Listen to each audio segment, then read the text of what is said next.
Okay, so now I'm going to go back to my 272. I've put an 8-inch serrated contact wheel on.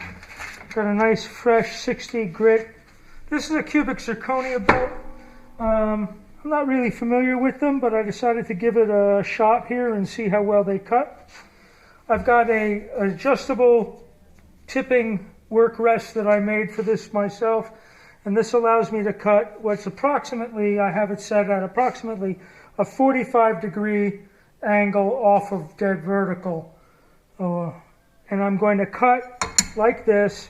I'm going to press up against it, and I'm going to cut that chamfer that edge over to my center line.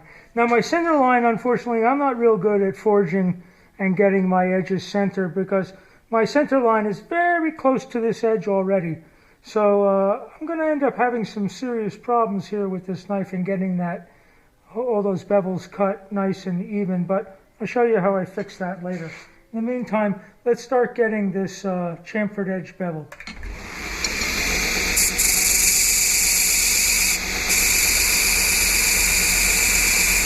And I'm going to work in half the wheel at a time, and I'm going to come over to just about where my line is. All the while keeping the knife flat on this surface.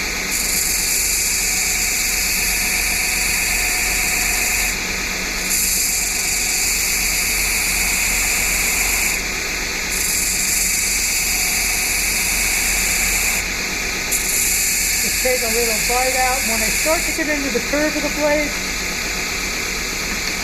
this is where I'm going to be, and I'm going to roll through it, over to it.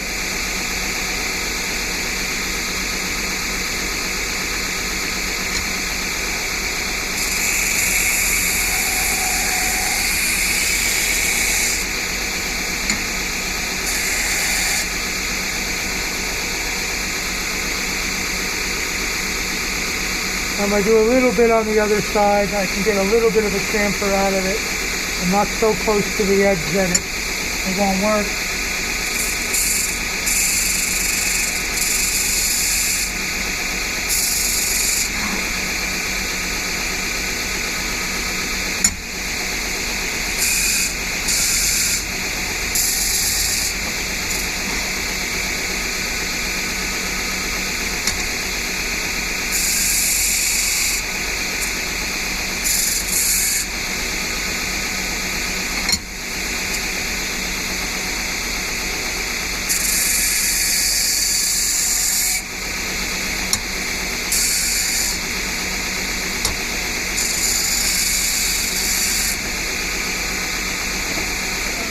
Okay, we'll take the rest off and put on a straight horizontal rest.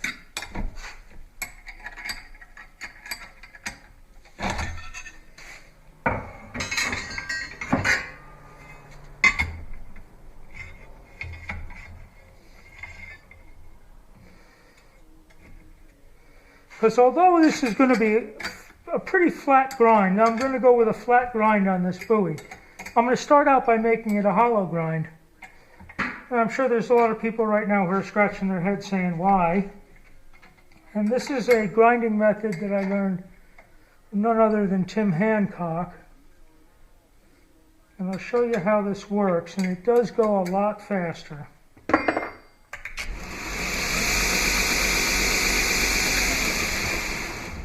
First thing to do is to set that plunge cut area. I'm going to track my belt over to just on the edge of that wheel. I take a push stick, and I'm going to slide in my top edge of my blade.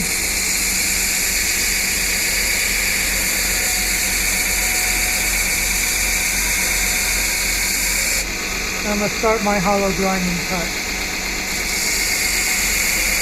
Right where I start, right where I want my plunge cut to be.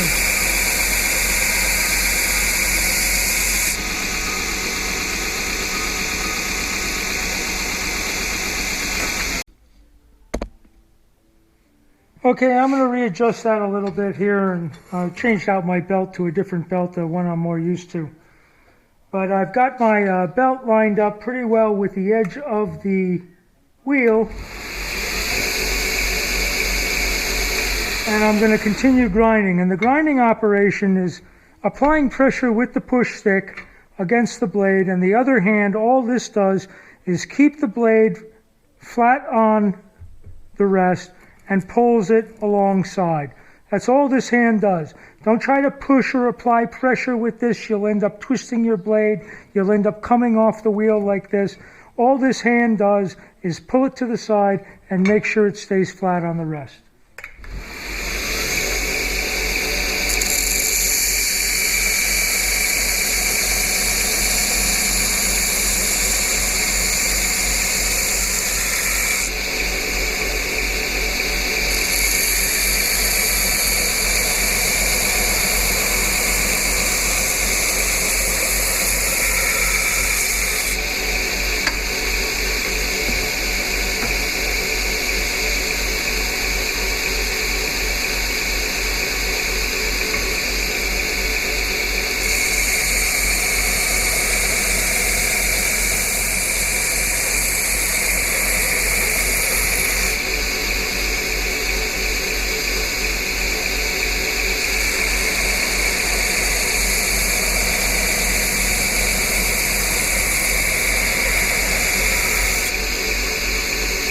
So you can see what's happening here. I'm starting to hollow out parts of the blade, starting to get it closer up to my flat spot in here along the spine, and I'm taking out all of these forge marks, all of this scale that's left over. I'm going to get rid of that, and I'm establishing a crisp plunge line right where I'm going to want it to be.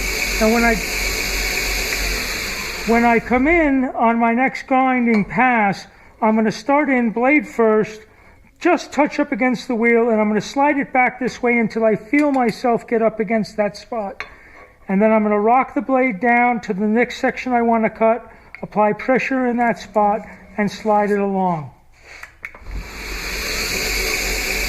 Edge in first, find that spot, get to the spot you want to cut next, and slide it out.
Now you can see what I've got here is I've got several different spots in the blade. I've got a big primary curve here. I've got a little shallow curve here. I've got an even shallower curve on the edge, and then I've got my chamfered edge.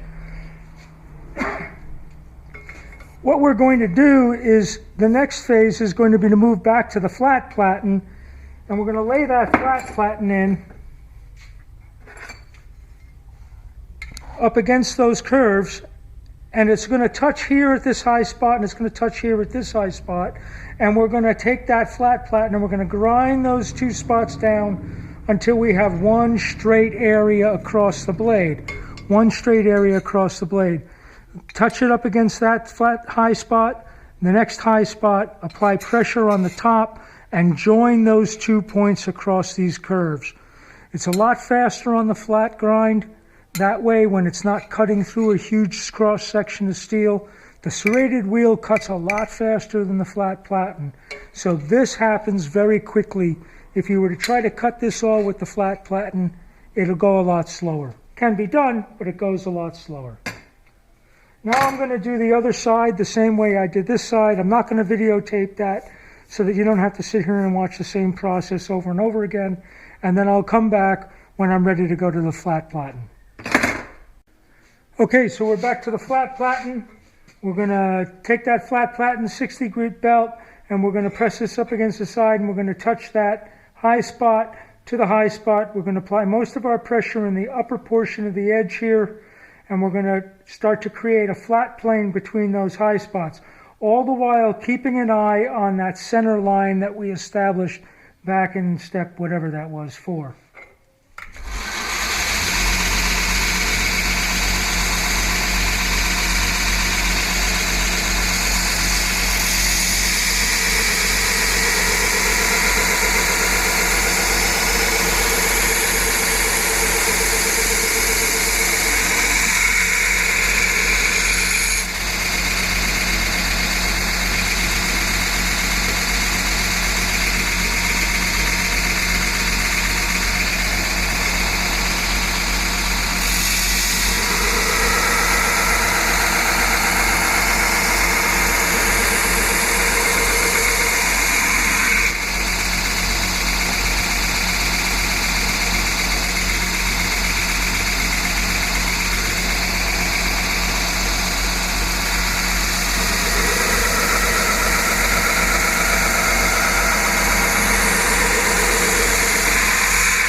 Now you can see we're starting to get there.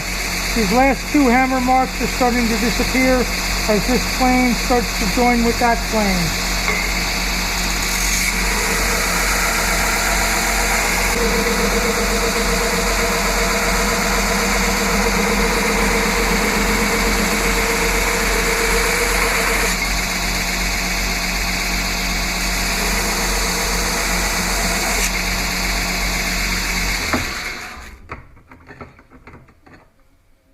Now I've got almost all of it joined in a nice flat section here.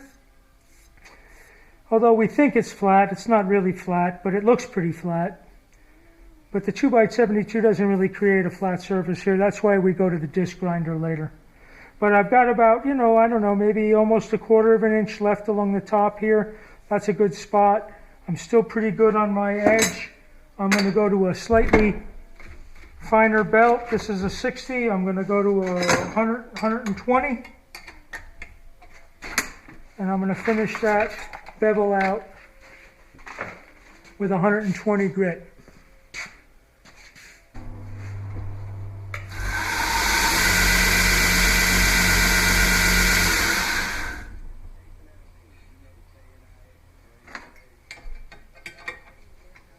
Set the tracking on my belt right there in case anybody was wondering why I always turn the thing on before I have my rest in place. Is I set the tracking and I get that nice and tight set in the tracking, and then I can set my rest right up against the belt with a teeny tiny bit of space between it.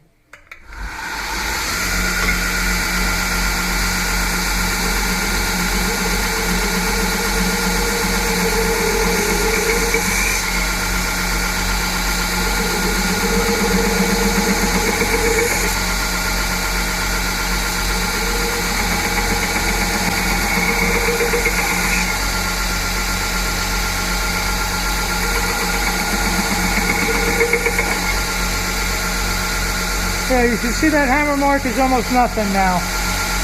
Almost nothing. It's going to go away here. As soon as we go to straightening on the disc, that'll disappear. Okay, so now I've on one side, I'm going to finish the other side out exactly the same, and then I'm going to show you how we go to the disc grinder.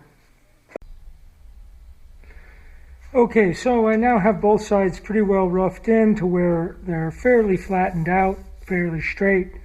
Got a nice crisp line. You can see at this time I've really flattened into the clip area, which is what I want. On this one, I'm still kind of got my flat spot across there. We'll take that out on the disc grinder. Now what I'm going to do with the disc grinder is I'm going to come in the center of the disc. I'm going to come in edge first and lay it flat against that spot. I'm going to take it up to where my plunge cut is. I'm going to move it up on the rotating disc so that I can get that disc all the way down into this corner, and I'm going to come back into center and I'm going to slide this out and I'm going to polish this end out straight. The disc is perfectly flat. The disc is what's going to get this whole edge perfectly flattened out and take out any of those wobbles that are there from the 2x72. And here we go. Edge first in to the plunge. Come up and take care of the plunge cut and slide it out and rub it in. Come back out to here, and you can see we've started to take out all those cuts.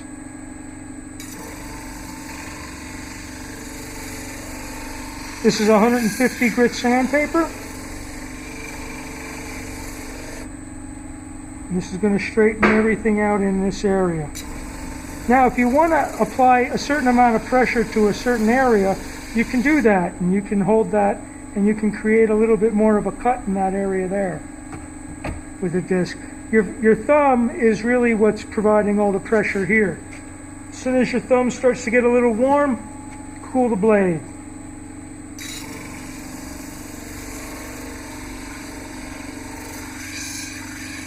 Rock it in, rock it around. Get around that edge up into here, smooth out all those cuts, those 60 grit cuts from the 2x72. You have to get all of those out here.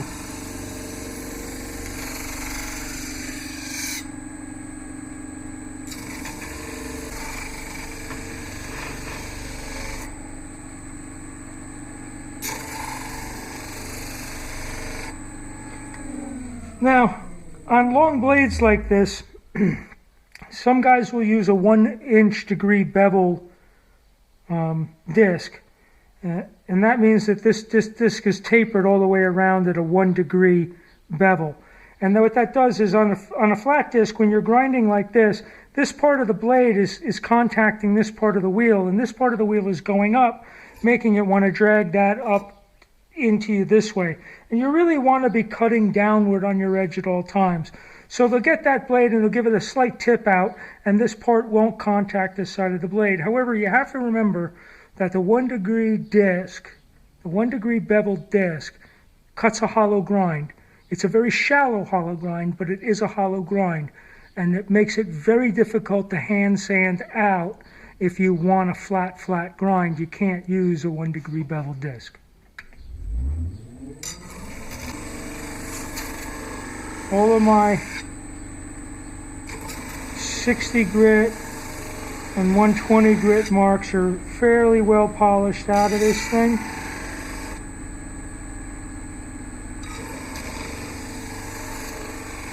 I'm going to flip this around. This is a variable speed reversing, so I can go to the other side now, and I can do the same thing on this side. Take out that little hammer mark, take out that little hammer mark, and then we'll be ready to heat treat this puppy. Okay, so I've finished my disc sanding on this, and I've got my sides fairly well done out at about 150 grit. I like the looks of my plunge cuts, the whole shape, and I'm going to do one last thing before I get ready to harden this and temper it and try to put that tempering line in, which is I'm going to do one more pseudo normalization heat. I'm going to take it up to about 1275 degrees, pull it out of the oven and let it cool. According to John White, and this is what it is, we're doing really strange things to the structure of the steel, and it needs all the help we can get to get a really good vibrant Hayman on it. So what I don't want to have happen is I don't want to have this knife come out of the oven at this point all covered in scale and nastiness and have to clean it off again. So I'm going to wrap it up in some plain white paper, And then I'm going to put it in some stainless steel heat treating foil and wrap it up really tight. And I'm going to ramp it up, and hopefully I can keep this thing scale free.